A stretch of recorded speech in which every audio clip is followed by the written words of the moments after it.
ఈ బిజినెస్ ఏదైనా మీ ఊర్లో ప్రమోషన్ చేయాలంటే అది సుమన్ టీవీతోనే సాధ్యం. ఇప్పుడే సంప్రదించండి. Welcome to Suman TV. నేను మీ అవతార్ యాదవ్. ప్రతి ఏటా ఆషాఢ మాసంలో 9 రోజులు జగన్నాథ స్వామి, బలభద్రుడు, సుభద్ర తమ పుట్టింటికి వెళ్ళడం జరుగుతుంది.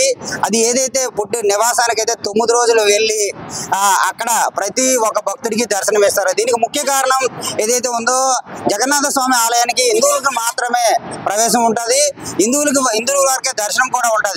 అదే 9 రోజులు స్వామివారు బయటకు వచ్చి అన్ని వర్గాల వారికి దర్శనం ఇస్తారు. అదే ఆనవాయితీగా ఇప్పటికీ కూడా జరుగుతూ ఉంది. అదే కోవలో విశాఖ జీవీఎంసీ గాంధీ విగ్రహం వద్ద ఇస్కాన్ ఆధ్వర్యంలో అయితే మాత్రం రథయాత్ర ఘనంగా ప్రారంభం అవబోతుంది.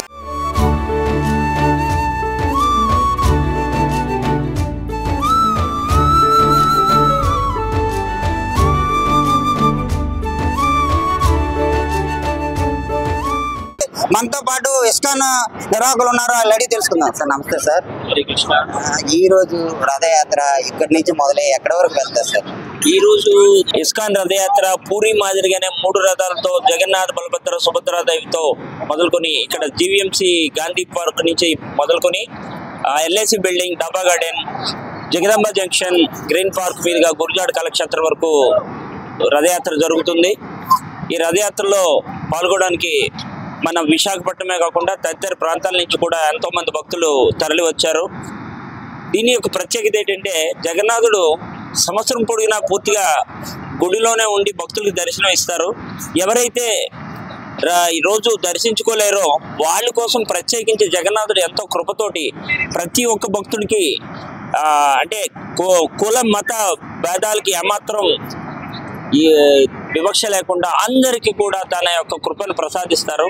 అందుచేతే ఈ రథయాత్రకి చాలా ప్రాముఖ్యత ఉంది.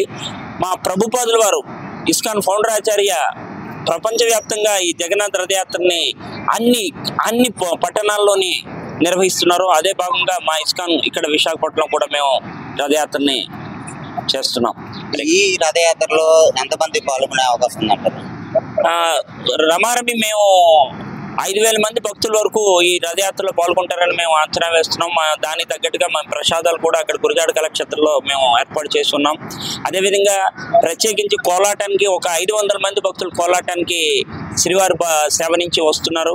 వాళ్ళు ప్రత్యేకించి వాళ్ళు కోలాటం కూడా చేస్తారు. నాదస్వరం, కోలాటం, తర్వాత 3 బృందాలుగా కీర్తన బృందం కూడా ఉంది. వాళ్ళు చక్కని కీర్తనలు ఆలాపిస్తూ ఆ దారి పొడుగున చక్కటి, అదేవిధంగా షోలాపూర్ నుంచి రంగోలీ వేయడానికి ప్రత్యేకించి ఒక బృందం వచ్చింది. వాళ్ళు దారి పొడుగున అద్భుతమైన రంగోలీ వేస్తారు. ఆ విధంగా ప్రతి సంవత్సరం ప్రత్యేకంగా మేము నిర్వహిస్తున్నాం. ఈ రోజు రథయాత్ర ప్రారంభం, తిరుగు రథయాత్ర ఎప్పుడు ఉండబోతుంది, అది ఎక్కడి నుంచి ఉండబోతుంది? మేము ఇస్కాన్లో మేము ఒక్కరోజు మాత్రమే ఇక్కడ నిర్వహిస్తాం. ఈ రోజు గురజాడ కళాక్షేత్రం వరకు తీసుకెళ్లిన తర్వాత అక్కడ స్వామివారిని అక్కడ పెట్టిన తర్వాత అక్కడ సాంస్కృతిక కలాపాలు, అక్కడ తర్వాత జగన్నాథ్ లీలల గురించి ప్రవచనం ఉన్న తర్వాత చక్కటి విందు భోజనం ఆ రోజు మాత్రమే ఏర్పాటు చేస్తాం. తిరిగి మళ్ళీ మా ఇస్కాన్ టెంపుల్కి తరలించడం జరుగుతుంది. ఈ కార్యక్రమం అనంతరం ఇస్కాన్కి వెళ్ళిపోతాను అంటున్నారు. ఇస్కాన్లో నిత్యం పూజలు జరుగుతూ ఉంటాయి. ఈ 9 రోజులు ఈ జగన్నాథ స్వామి ప్రతిమలు పెట్టి ఏమైనా ప్రత్యేక పూజలు చేస్తారా? ప్రత్యేక పూజలు జరుగుతాయండి. ఈ ప్రతి రోజు కూడా ఈ 9 రోజులు చాలా ప్రత్యేకమైన పూజలు జరుగుతాయి. ఈ రోజు మొదలుకొని